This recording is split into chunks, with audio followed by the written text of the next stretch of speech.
मुझे पता है सर, आप मेरे गुनहगारों को कभी नहीं पकड़ पाएंगे, कभी नहीं। वो खुली हवा में सांस लेंगे और मैं तिल तिल कुटती रहूंगी और आप चुपचाप सर झुकाए मुझे देखते रहेंगे।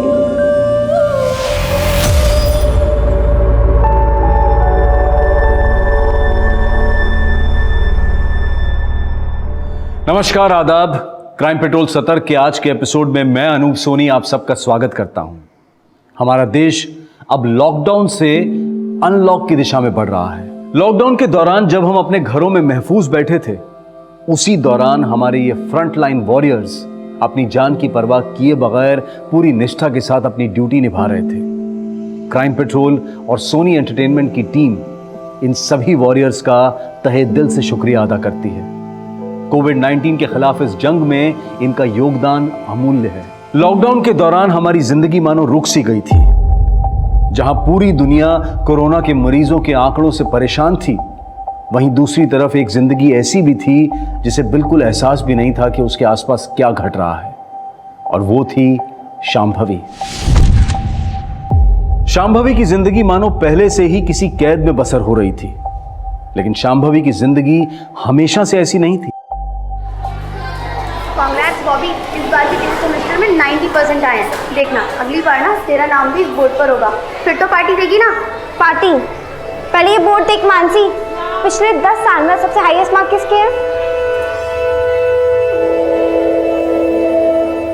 शांभवी चौरसिया 99.34%, 2018-19। वाह यार, तुम दोनों बहनों तो स्कॉलर हो, और तेरी बड़ी बहन ना तुझसे भी आगे है। यही तो प्रॉब्लम है, पूरी लाइफ दीदी के अचीवमेंट्स में ना मेरे एफर्ट्स तो कहीं दिखाई नहीं देते। चल आओ। क्या बोल रही है तू? कुछ नहीं, वो तो मैं ऐसे ही, तुम्हें पता है क्यों नहीं, दीदी पीछे खड़ी है। वो तो माँ पापा का टेंशन था ना, इसलिए। तो क्यों इतनी टेंशन लेती है? These are just numbers। 5 साल बाद किसी को याद भी नहीं होगा कि तेरे कितने मार्क्स हैं। समझी? चले। ओ हीरोइन, क्या स्टडी करने आती है या बाल बढ़ाने आती है? विकास, तेरी गुंडागर्दी मुझ पे नहीं चलेगी, समझा? चल निकल।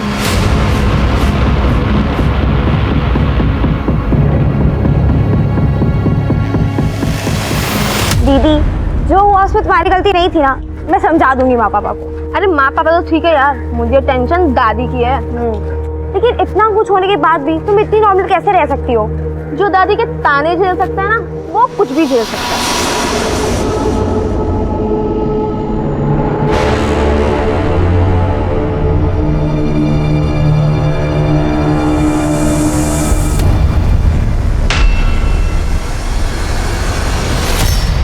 शांभवी,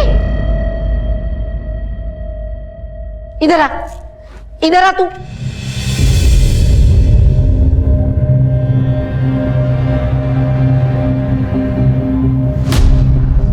बाल काट के आ गई तू? हाँ, वो भी घर में किसी से पूछे बिना। राजीव, आरती, इधर आओ। क्या हुआ अम्मा? हाँ माँ। कितनी बार कहा है तुमसे, लड़की जात है, उसको थोड़ा मर्यादा में रखो।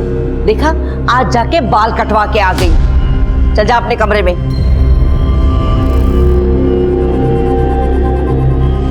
कह देती हूँ, ये लड़की एक दिन हम सबको खून के आंसू रुलाएगी, याद रखना।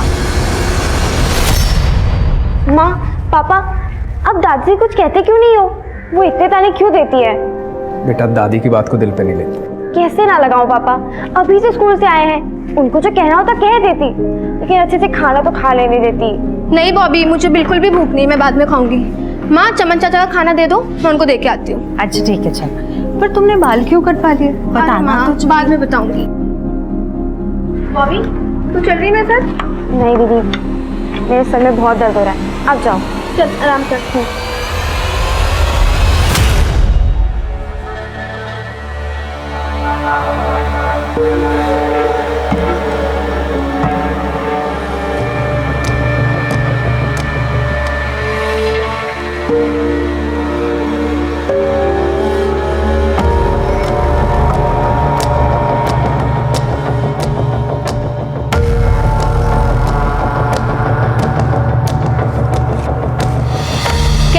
चमन चाचा, ये लीजिए आपका खाना। टिया रानी, कितने मेहनत से खाना लाती हो, एक भी दिन ऐसा नहीं गया जिस दिन खाना ना लाई हो। भगवान खुश रखे तुम्हें। अच्छा चमन चाचा, मैं चलती हूँ, आप ख्याल रखो, ठीक है?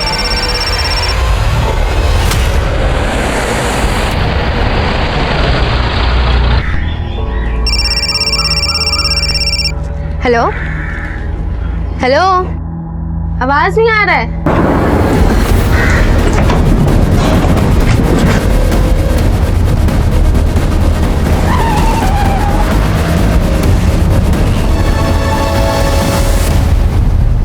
बॉबी, जा दीदी को बुला के ला। दीदी, दीदी, वो आई नहीं अभी तक। मैं बाहर देख के आती हूँ।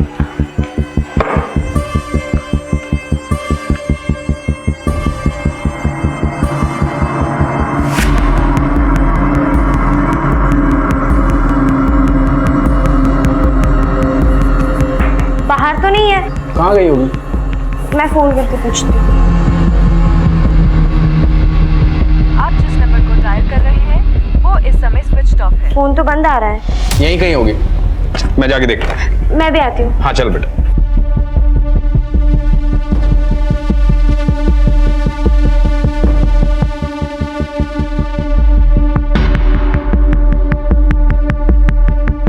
चमन, वो मेरी बेटी शांभवी आई थी क्या यहाँ? हाँ साहब, रोज की तरह खाना दिया, बढ़िया खाना था। किस तरफ गई हो? घर की तरफ।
मिली शांभवी? बहुत जगह ढूंढा, कहीं नहीं मिली। हमें पुलिस में रिपोर्ट करवानी होगी। पागल हो गया है तू राजीव? इतनी छोटी सी बात के लिए पुलिस में जाएगा? कोई जरूरत नहीं है, यही कहीं गई होगी, अपने दोस्त के पास आ जाएगी। लेकिन माँ, कितनी बार कहा है तुमसे, लड़की जात है, काबू में रखो, पर मेरी बात सुनता कौन है? गई होगी कहीं पे मुंह फुलाकर।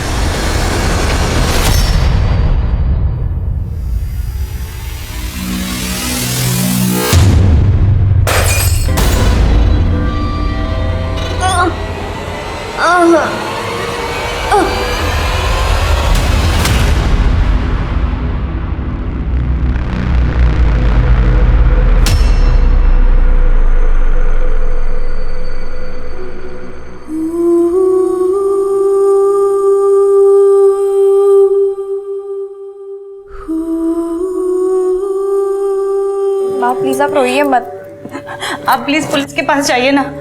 पता नहीं मेरी बच्ची कहाँ होगी, कैसी होगी, किस हाल में होगी।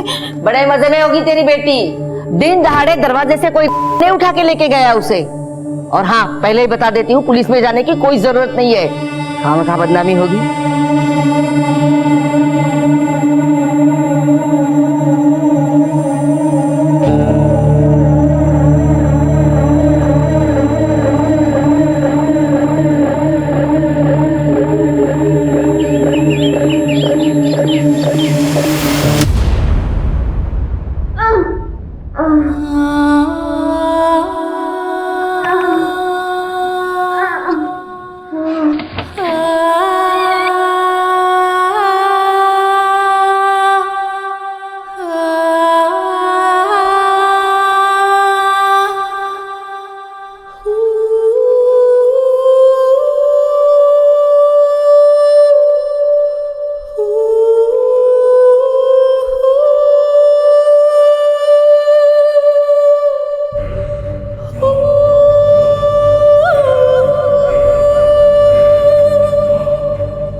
जी बोलिए। क्या ये राजीव चौरसिया का घर है? हाँ, मैं ही राजीव चौरसिया हूँ।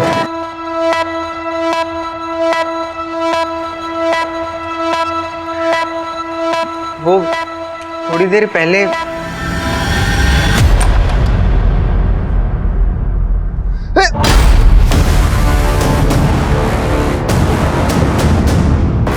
अम्मी, अम्मी, हाय अल्लाह, कौन है ये लड़की? बेटा जल्दी चप्पल लेके आ। बेटा कौन है तू?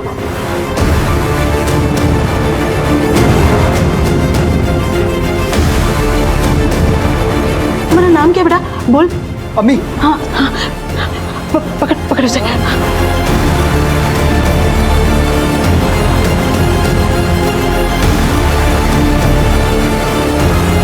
बोल बेटा, तुम्हारा नाम क्या है?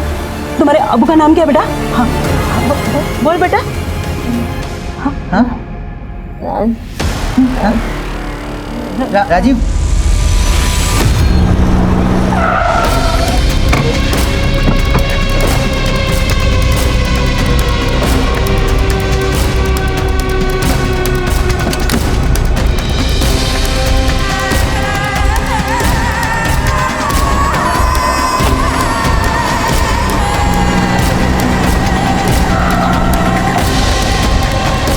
आरती, आरती, आरती, आरती!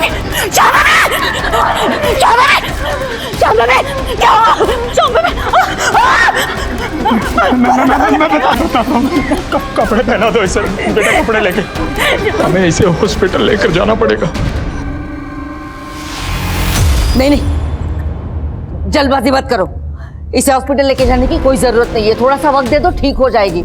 अरे हॉस्पिटल ले गए तो पुलिस केस होगा, फालतू का बखेड़ा नहीं चाहिए। लेकिन माँ, जब देखो तुम सब लोग अपनी मनमानी करते रहते हो। अरे इस लड़की की ये जो हालत है ना, वो तुम्हारी मनमानी का नतीजा है। अगर इस हालत में ये लड़की घर से बाहर गई तो तुम मेरा मरा हुआ मुंह देखोगे। अम्मा,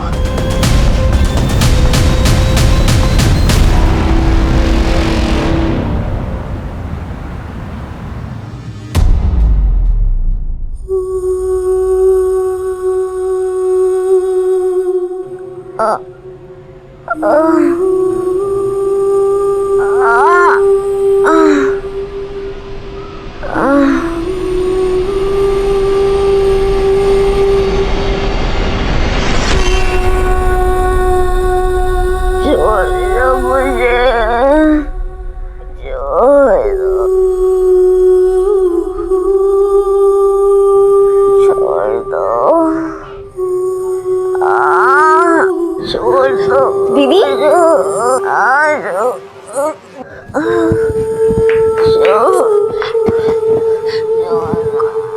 कुछ नहीं हुआ, डरो मत, यहाँ कोई नहीं है, सिर्फ मैं हूँ। हाँ, आप डरो मत।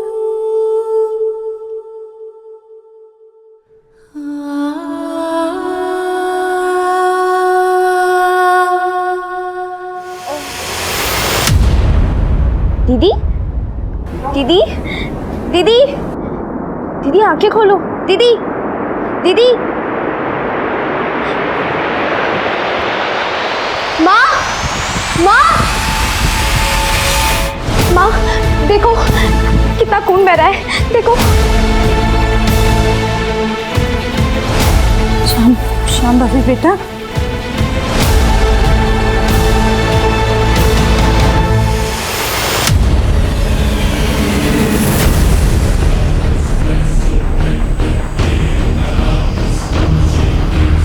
पुलिस कंप्लेन नहीं करनी है तो मत करिए, लेकिन उसको हॉस्पिटल लेकर के चलिए, बहुत खून बह रहा है उसका। काम करते हैं, वो श्याम भाभी को डॉक्टर श्याम के पास ले चलते हैं। दोस्त है मेरा, बात बाहर भी नहीं जाए।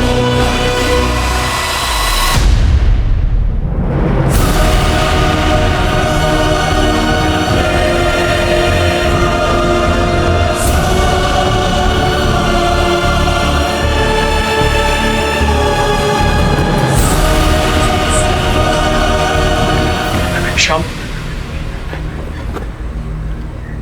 राजीव शामवी का गैंग रेप हुआ है।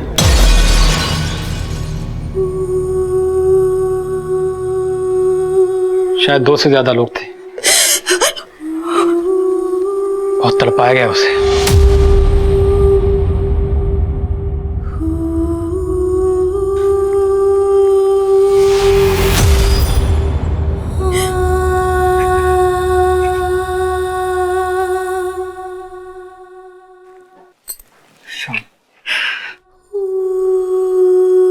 ये बात किसी को मत बताना, अपने घर में भी नहीं। ये तो कैसी बातें कर रहा है यार? ये वक्त समाज के बारे में सोचने का नहीं है। अपनी बेटी के बारे में सोच। 11 कांच के टुकड़े, 2 पेपर कप्स, 5 पत्थर के टुकड़े।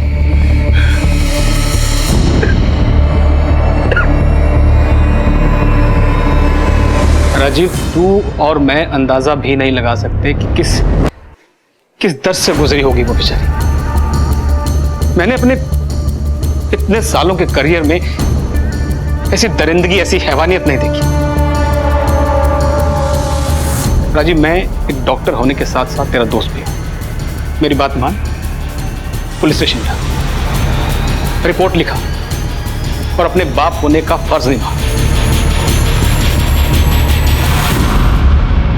आप टेंशन मत लीजिए, एफआईआर तो हो जाएगा। बस अपनी बेटी को थाने ले आइए रिपोर्ट लिखाने के लिए। साहब, मेरी बेटी की हालत बहुत नाजुक है, वो यहाँ तक नहीं आ सकती। चलेगा। वैसे आपकी बेटी आपको मिली कहाँ से थी? हुमायूं नगर से एक औरत आबिदा और उसके बेटे ने मदद की। ठीक है, वो तो हम पता लगा ही लेंगे, लेकिन कुछ और डिटेल्स चाहिए होगी हमें। सब कुछ तो बता दिया आपको। हाँ, अभी तक जो आपने बताया अपने मन से बताया, लेकिन अभी जो हम सवाल पूछेंगे उसका जवाब दीजिए। अब आपने बताया कि आपकी बेटी परसों गायब हुई थी। जी। कमाल करते हैं राजीव साहब, पहले आना था ना रिपोर्ट लिखाने के लिए, इतना टाइम क्यों लगाया? साहब, बेटी का मामला है। ये पहली गलती है आपकी। अगर आप पहले आ जाते तो केस अब तक सॉल्व हो चुका होता। खैर छोड़िए, अब आगे से ध्यान रखिएगा, बात को बाहर मत जाने दीजिएगा। बाहर मतलब समझे ना, मीडिया वीडिया में। जी। हाँ जी भैया, बोलिए। Anshika, I need your help. बड़ी मुश्किल से शांभवी के परिवार वालों को पुलिस में कंप्लेन करने के लिए मनाया था, लेकिन पुलिस शांभवी के बयान का इंतजार कर रही है। वो शांभवी इस हालत में है ही नहीं। इनफैक्ट उसकी हालत तो इतनी नाजुक है। अंशिका, मैं चाहता हूं कि ये केस खुलकर सामने आए ताकि पुलिस पर प्रेशर बने। भैया आप बिल्कुल फिक्र मत कीजिए, हम आपके और शांभवी के साथ हैं। Thank you Anshika. इटावा में हुए ब्रूटली गैंग रेप को 3 दिन बीत चुके हैं, लेकिन पुलिस प्रशासन अभी तक हाथ पे हाथ धरे बैठी है। पुलिस ने अभी तक उस जगह का भी पता नहीं लगाया है जहां पर विक्टिम के साथ ये घिनौना अपराध हुआ। पुलिस के इस निष्क्रियता और दमन के खिलाफ हम आवाज उठाएंगे। मीडिया के दबाव और पुलिस के आक्रोश से पुलिस प्रशासन में खलबली मच गई। इंस्पेक्टर को इस केस से हटा दिया गया और एक स्पेशल इन्वेस्टिगेटिंग टीम का गठन किया गया, जिसकी कमान शहर के एसपी आदिल खान ने खुद संभाला। आदिल खान के लिए चुनौती कड़ी थी। शहर में तनाव का माहौल था और लोगों में पुलिस के लिए अविश्वास बढ़ रहा था। शांभवी को न्याय दिलाकर लोगों के मन में पुलिस के लिए एक बार फिर से विश्वास पैदा करना ही आदिल खान का मकसद था।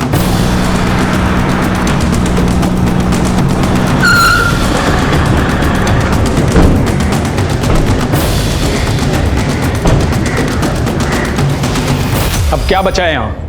और ज्यादती करना बाकी रह गया था क्या? राजीव जी, मैं यहाँ पर आपके जख्म को रेतने नहीं आया।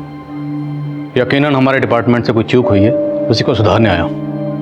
आपकी बेटी शांभवी को इंसाफ दिलाने आया। खुद एक बेटी का बाप हूँ, इसलिए आपकी तकलीफ को समझ सकता हूँ।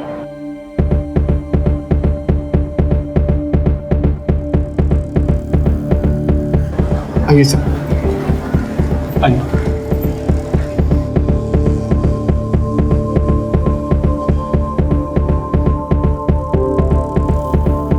शांभवी बेटा,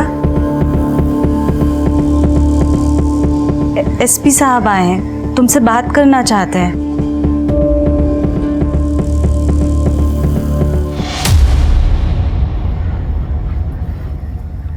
डरो मत बेटा, ये नए अफसर है, हमारी मदद करना चाहते हैं। शांभवी बेटा, मुझे पता है तुम्हारे लिए आसान नहीं होगा, लेकिन बेटा उस दिन जो हुआ, क्या वो तुम एक बार फिर से बता सकती हो?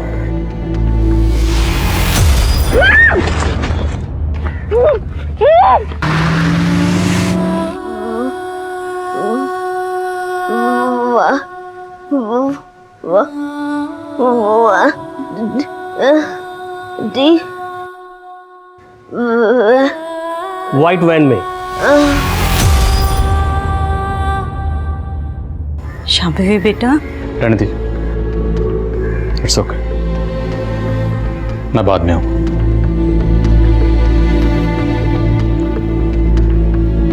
राजीव जी, जिस दिन ये हादसा हुआ उस दिन क्या हुआ था? आई मीन एग्जैक्टली क्या हुआ था? सर, पिछले कई सालों से शांभवी दीदी हमारे कॉलोनी में आगे बैठने वाले भिखारी चमन चाचा को खाना देती थी। हर रोज की तरह उस दिन भी वो खाना देने गई थी। हम सब दीदी का इंतजार कर रहे थे, लेकिन वो लौटी ही नहीं।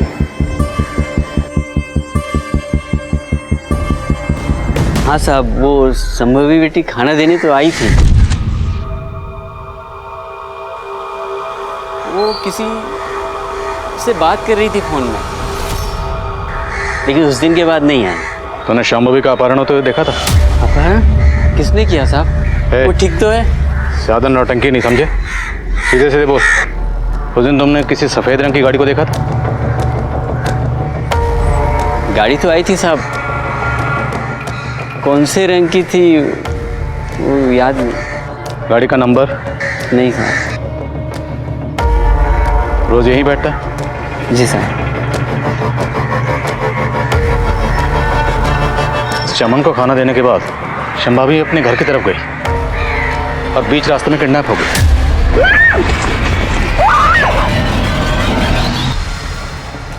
जहां पे चमन बैठता है शांभवी का घर ज्यादा दूर नहीं है, तो मुमकिन है इसने सब कुछ देखा हो, लेकिन शायद छुपा रहा है।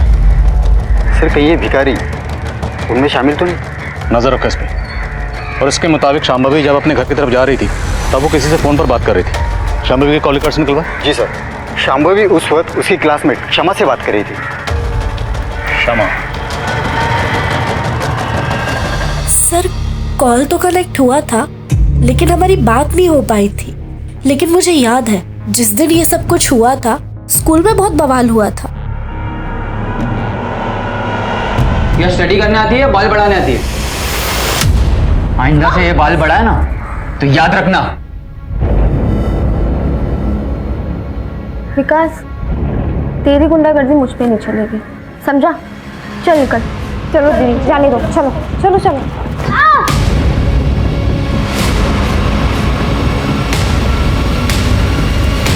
शांभवी ने उसकी कंप्लेंट प्रिंसिपल से कर दी थी और प्रिंसिपल ने 1 वीक के लिए उसे सस्पेंड भी कर दिया था। और फिर विकास ने... तूने मुझे स्कूल से सस्पेंड करवाया ना, नेक्स्ट टाइम तेरे बाल नहीं काटूंगा, तेरी नाक काट लूंगा, ताकि तू किसी को चेहरा दिखाने के लायक नहीं रहेगी। इस बार तो छोड़ दिया तुझे, अगली बार मुझे हाथ भी लगाया ना तो हाथ तोड़ दूंगी तेरा। मेरा तोड़ेगी?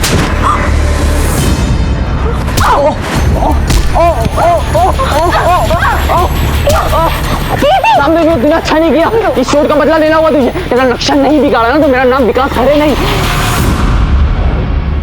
शांभवी बेटा, बेफिक्र रहो, मैं तुमसे ऐसा कोई सवाल नहीं करूंगा जो तुम्हें तकलीफ दे, लेकिन फिर भी तुम्हें जहां भी लगे हम इस पूछताछ को वहीं बंद कर सकते हैं। ओके बेटा, तुमने विकास खरे के बारे में पीएस शब्बीर अहमद को बताया था?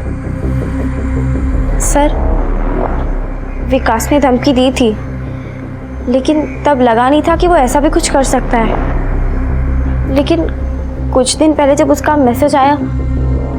मैसेज?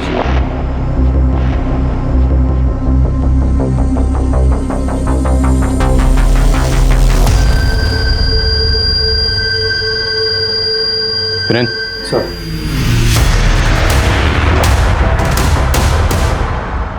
शांभवी बेटा, क्या अब तो मुझे बताओगे कि उस दिन तुम्हारे साथ क्या हुआ था?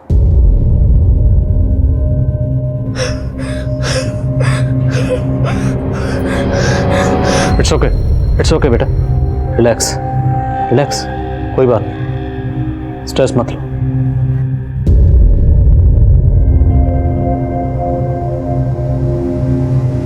5-6 लोग थे।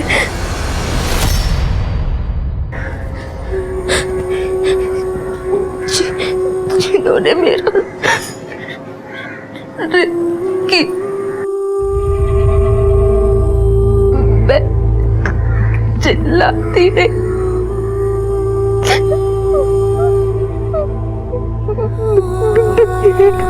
भागती नहीं,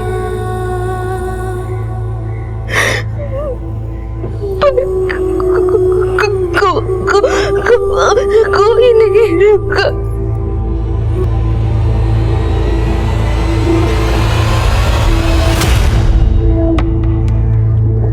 तुम मदद के लिए चिल्लाती रहे, किसी ने तुम्हारी आवाज नहीं सुनी? आए थे कुछ लोग, आवाज सुन के मेरी मदद करने। कौन थे वो लोग? अच्छे लोग, बहुत अच्छे लोग थे। मदद करने आए थे, मदद करने अच्छे लोग।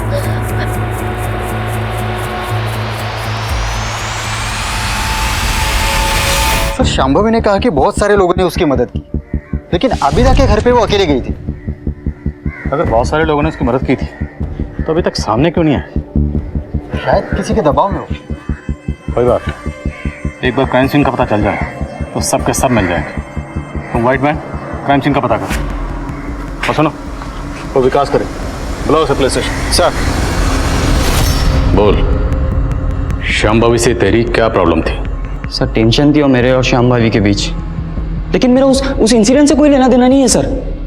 तो कहाँ था उस दिन? सर मैं तो अपने घर पर ही था सर। तो मतलब तूने कुछ नहीं किया? तब तो तुझे डीएनए सैंपल देने में कोई प्रॉब्लम नहीं होगी। और वो मैसेज, शांभवी को मैसेज क्यों भेजा था? वो मैसेज सर सिर्फ मैं मौके का फायदा उठा रहा था सर। मुझे लगा उस वक्त मैं उसे धमका भी सकता हूँ और नीचा भी दिखा सकता हूँ सर। तेरी इस हरकत के लिए ना तेरे नक्शा बिगाड़ सकता हूं मैं, समझे तुम?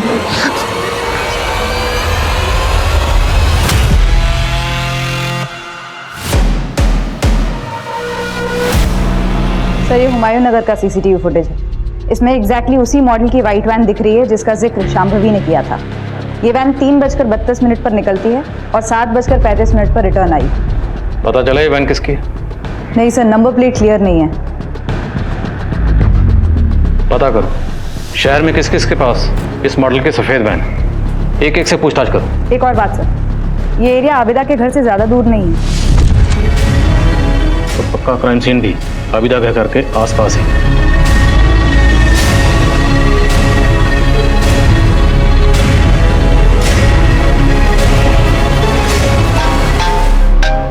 Yes Nikita, good.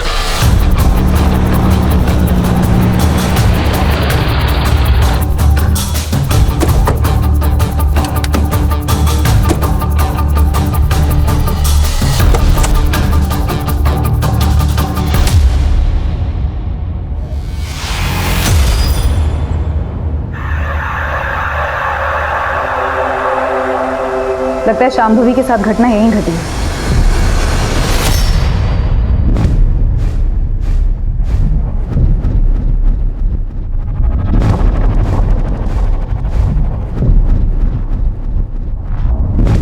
MM Catters,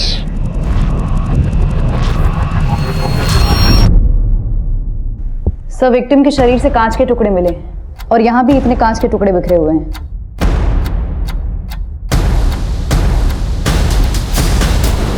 sir bottle के बड़े कांच के टुकड़े यहाँ पर हैं।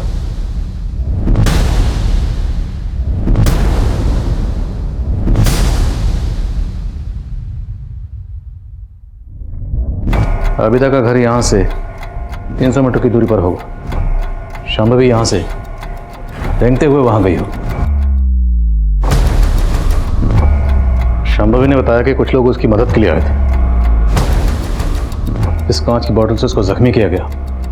बोतल को पहले वहां तोड़ा गया, फिर उसी कांच से से यहाँ लाकर जख्मी किया गया। सब ये देखिए क्या मिला है।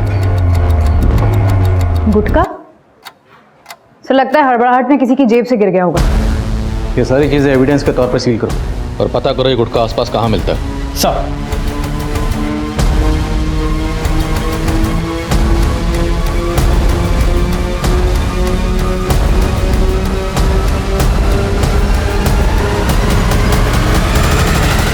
बलात्कार सिर्फ पीड़िता के शरीर को ही नहीं बल्कि मानसिक अवस्था को भी हानि पहुंचाता है। शरीर के घाव तो शायद वक्त के साथ भर जाएं, लेकिन मन पर लगे घाव बहुत तकलीफदेह होते हैं। शांभवी भी इसी मानसिक यातना से जूझ रही थी। वो दर्दनाक हादसा एक सदमे की तरह से उसके दिमाग पर बार बार दस्तक दे रहा था। दूसरी तरफ एसपी आदिल खान और उनकी टीम इस केस की साजिश को समझने की कोशिश में लग गए थे। सर क्राइम सीन के आसपास के लोगों से बात हुई लेकिन कुछ खास हाथ नहीं लगा। उस दिन वहाँ पर एक शादी थी जहाँ दिन भर डीजे बज रहा था और लोग उसी के फंक्शन में व्यस्त थे। जितने भी लोगों से बात हुई उन्होंने कहा कि डीजे की ऊंची आवाज़ के आगे किसी लड़की के चीखने चिल्लाने की आवाज़ सुनाई नहीं दी। मैम कैटरिंग वालों से बात हुई जिनका विजिटिंग कार्ड मिला था? हाँ सर, उस शादी में केटरिंग उसी की थी। इनफैक्ट वो उस दिन वहाँ मौजूद भी था। वो कह रहा था कि उसने तकरीबन 50 लोगों को अपना विजिटिंग कार्ड दिया होगा। Auto auto auto auto auto uncle airport चलोगे? पहले घर पे चलना, मुझे सामान उठाना फिर एयरपोर्ट चलते हैं। चलो। मुलजिम शांभवी को उठाकर रैंडमली हुमायूं नगर नहीं लेकर गए। वो जानते थे कि शादी वाला एरिया है, इसलिए वो जानबूझकर उसे वहां लेकर गए ताकि शादी के शोरगुल में लड़की की चीखने की चिल्लाने की आवाज़ कोई नहीं सुने। अपने खबरियों को वहाँ एक्टिव हो, उन्हें कहो कि कुछ भी पता चले तो तुरंत इन्फॉर्म करें।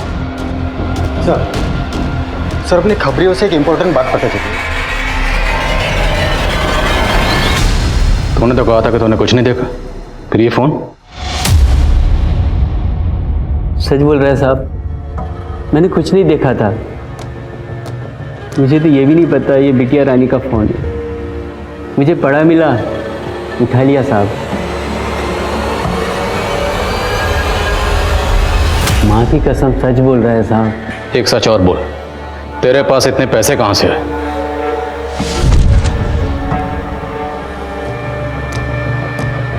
वो साहब मेरी एक झुग्गी है, वो किराए पे चढ़ाया है। ये सब पैसा किराए का है साहब।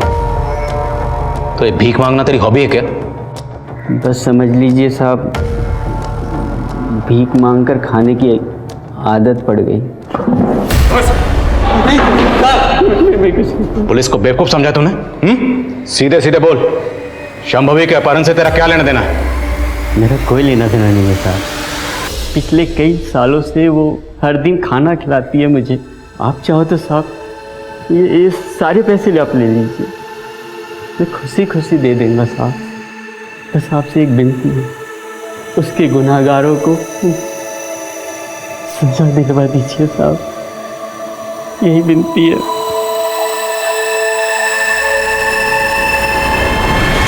ये सब मेरी गलती है। मैंने तुझे हमेशा डांटा, कभी तुझसे प्यार नहीं किया। तुझे ना जैसे कपड़े पहनने पहन, तुझे जैसे बाल काटने हैं काट ले, मैं तुझे नहीं टोकूंगी। बस तू ठीक हो जा। अब पछताने से क्या फायदा अम्मा? आप यहाँ से चली जाइए, चली जाइए आप।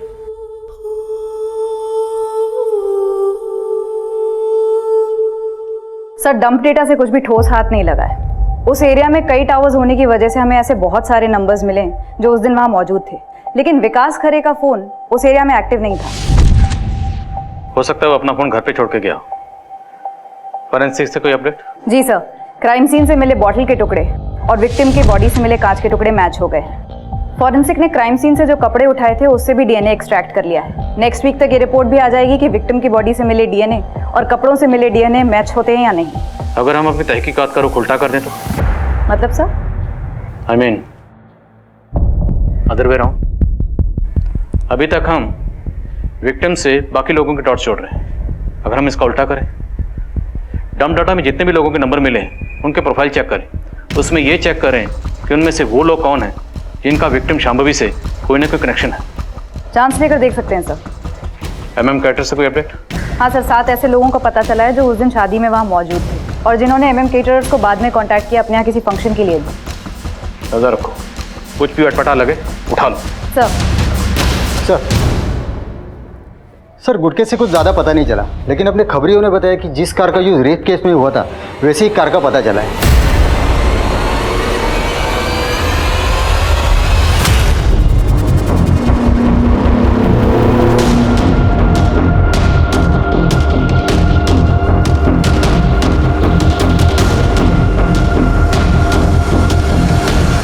सर, शाम्भवी की हालत फिर से बिगड़ने लगी है। लगता है वो अपनी उम्मीद खोती जा रही है। लेकिन डॉक्टर आप तो कह रहे थे कि उसकी हालत में सुधार आ रहा है। हाँ, कहा था कि उसकी सभी रिपोर्ट्स इंप्रूवमेंट दिखा रहे हैं, लेकिन उसकी हालत में बिल्कुल भी सुधार नहीं हो रहा। यहाँ तक कि वो अपने पैरों तक को हिला नहीं पा रही, मानो वो चाहती नहीं कि वो ठीक हो साइकोलॉजिकली। सर, दवाइयाँ अपना काम कर रही हैं, लेकिन इंसान ठीक होता है अपनी विल पावर से। रेप और ह्यूमिलेशन ने उसके ब्रेन के एक हिस्से को बुरी तरह डैमेज कर दिया और वो तब तक नहीं भरेगा जब तक वो खुद नहीं चाहे।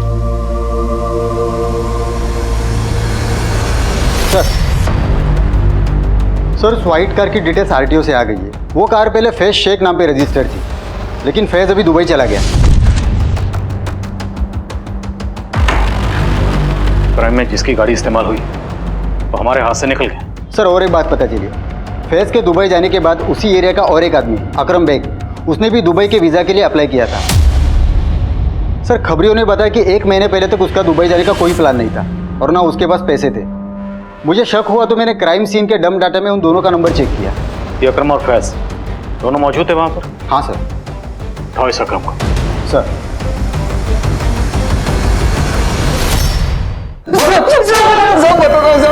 सब लड़की के साथ कुछ नहीं किया, मैं तो सिर्फ वहां पे मौजूद था और सब शादी का खाना खाकर लौट रहा था। ए क्या कर रहे हो? हाँ क्या? ए क्या हो रहा है? हाँ क्या हो रहा है? हाँ? डरो मत दोस्त है। अरे अकरम, सब सिर्फ मजे ले रहे, तू भी ले ले, मुंह बंद रखना है। क्या अभी? ठीक है, नहीं करना है मत करना, इट्स फाइन, बस मुंह बंद करने का क्या लेगा वो बताना खाली। और तुमने दुबई का टिकट ले लिया? जी सर। और कौन कौन शामिल था? नाम बोल सकते हैं? सब मैं किसी का नाम नहीं जानता हूँ, सिर्फ फैज को जानता हूँ सब। नाम से नहीं जानता लेकिन शक्ल तो पहचानता होगा ना।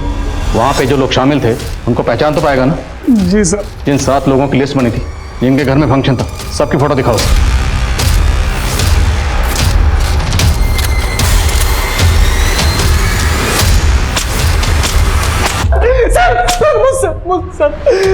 सर मुझसे बहुत बड़ी गलती हो गई सर। मैं सच बोल रहा हूँ सर। मैं उस लड़की को जानता भी नहीं था सर। मैं अपने फोन से बात करते हुए वहां से जा रहा था, तभी मैंने एक लड़की की चीख अंदर गया तो देखा कि कुछ लोग उसका रेप कर रहे थे।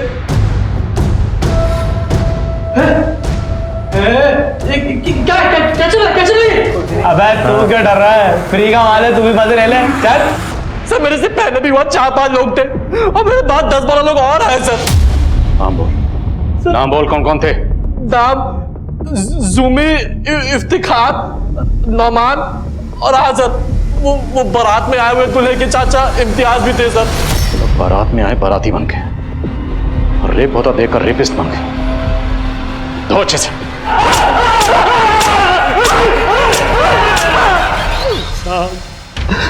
मेरी बीवी को गुजरे हुए 6 साल हो गए साहब। मैं उस दिन फोन पर किसी रिश्तेदार से बात कर रहा था और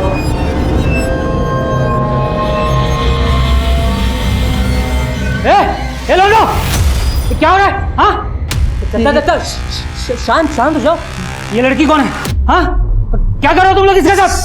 चाचा हल्ला क्यों मचा रहे हो आप? ये लड़की अपनी मर्जी से आई है चाचा, आई है कि नहीं? आपको जो करना कर लो ना। देखो चाचा, देखो चाचा, आप ना खाली अपना मुंह बंद रखिए। लड़के को किडनैप किसने किया था? साहब हमको नहीं पता साहब। हम लोग तो वहाँ लड़की की चीख सुनकर ही पहुंचे थे साहब।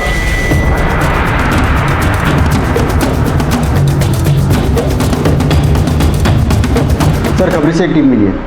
रफीक नाम के आदमी का गैरेज है शांभवी के घर से थोड़ी ही दूर, और फैज रफीक का बहुत अच्छा दोस्त है। और रफीक के गैरेज में 2 लड़के काम करते हैं, नईम और शिवा। फैज की उन दोनों से भी दोस्ती है। उठा लो।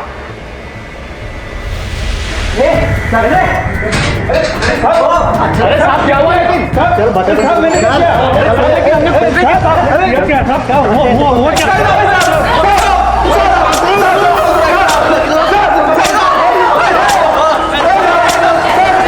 तुम लोगों की सारी पोल खुल चुकी है। अगर सच नहीं बोलोगे ना तो हड्डियों के जोड़ भी खोल देंगे। बोलो, तुम लोगों ने फैज के साथ मिलकर ये घिनौनी हरकत क्यों की? बताता हूँ साहब, हमने उठाया था उसे। नईम, फैज और रफीक सब साथ ही साथ। शांभवी के साथ तुम लोगों की क्या दुश्मनी थी? सब बहुत शौक था उस लौंडिया को लौंडा बनने का। बहुत गुरूर था उसको अपनी खूबसूरती पर और दिमाग पर। और रफीक भाई, इन लौंडियों के बाप को कुछ ज्यादा ही चर्बी चढ़ रही है। ऐसा पानी फेरेंगे कि इनके बाप की चर्बी भी पिघल जाएगी। देखो कैसे घूर रही, देखो लगता बताना ही पड़ेगा। हाँ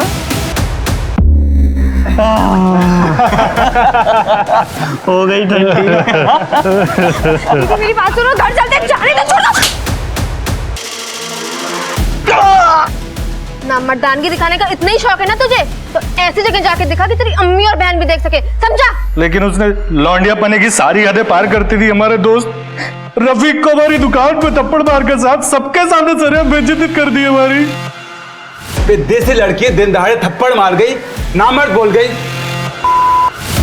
घर का काम काज छोड़ के बाहर घूमती है मर्दों की तरह, और हमें ज्ञान पेल रही है। सबक तो सिखाना पड़ेगा रफीक भाई।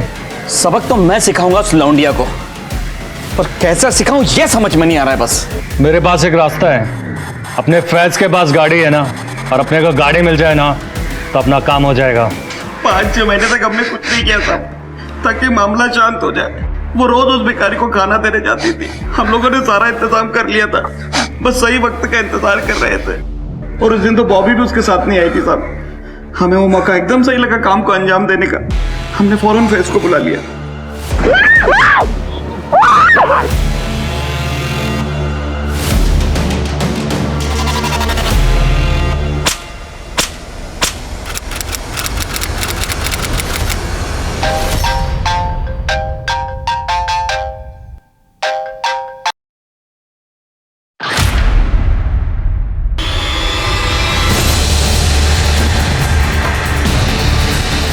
मम्मी जल्दी ला।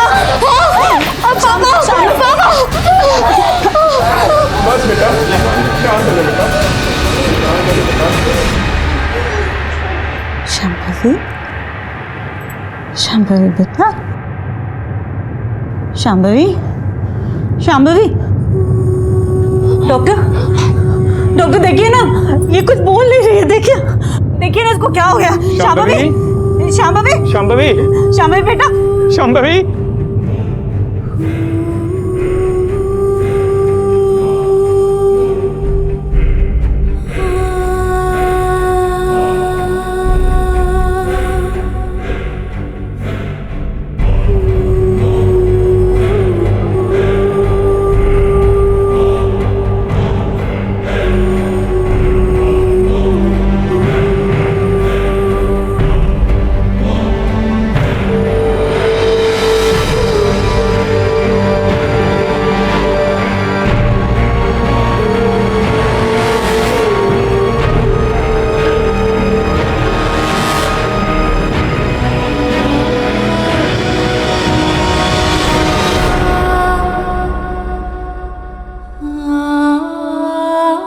पॉलिटिकल डिप्लोमेसी के तहत पुलिस दुबई जाकर बैठे फैज शेख को इंडिया लाने में कामयाब हो गई। शांभवी के सभी गुनहगार इस वक्त सलाखों के पीछे हैं, लेकिन अफसोस इस बात का है कि ये दिन देखना शांभवी के नसीब में नहीं था। शांभवी एक बहुत ही होनहार और साहसी लड़की थी। एक उज्जवल भविष्य उसके सामने था, लेकिन कुछ लड़कों की भद्दी सोच और हैवानियत ने उसकी जिंदगी तबाह कर दी। लड़कियों के साथ छेड़छाड़ की घटनाओं के बारे में हम अक्सर अखबारों में पढ़ते रहते हैं, और शायद यही कारण है कि हम इस समस्या को एक आम समस्या मानने लगे हैं, जबकि सच्चाई ये है कि ये घटनाएं हमारे समाज के चरित्र को दिखाती हैं। कॉलेज जाने वाली लड़की हो या फिर काम करने वाली महिला, हर औरत को कभी ना कभी इस समस्या का सामना करना ही पड़ता है। कुछ महिलाएं तो छेड़छाड़ करने वालों को मुंह तोड़ जवाब देती हैं और डटकर उनका मुकाबला करती हैं, पर ज्यादातर महिलाएं चुप रहना ही बेहतर समझती हैं। लेकिन चुप्पी समझदारी नहीं है। ऐसा करने से इन घटनाओं को और बढ़ावा मिलता है। इस समस्या से निपटने के लिए यह बेहद जरूरी है कि हम ईव टीजिंग के खिलाफ जीरो टॉलरेंस पॉलिसी अपनाएं और साथ ही साथ छेड़छाड़ करने वालों के खिलाफ पुलिस को भी सख्त रवैया अपनाना होगा। तभी महिलाओं के लिए एक सुरक्षित माहौल बन पाएगा। इसी विचार के साथ अब मैं अनूप सोनी आपसे विदा लेता हूं। फिर मुलाकात होगी क्राइम पेट्रोल सतर्क में एक और नए केस के साथ। तब तक अपना ख्याल रखें, सतर्क रहें, सुरक्षित रहें। जय हिंद।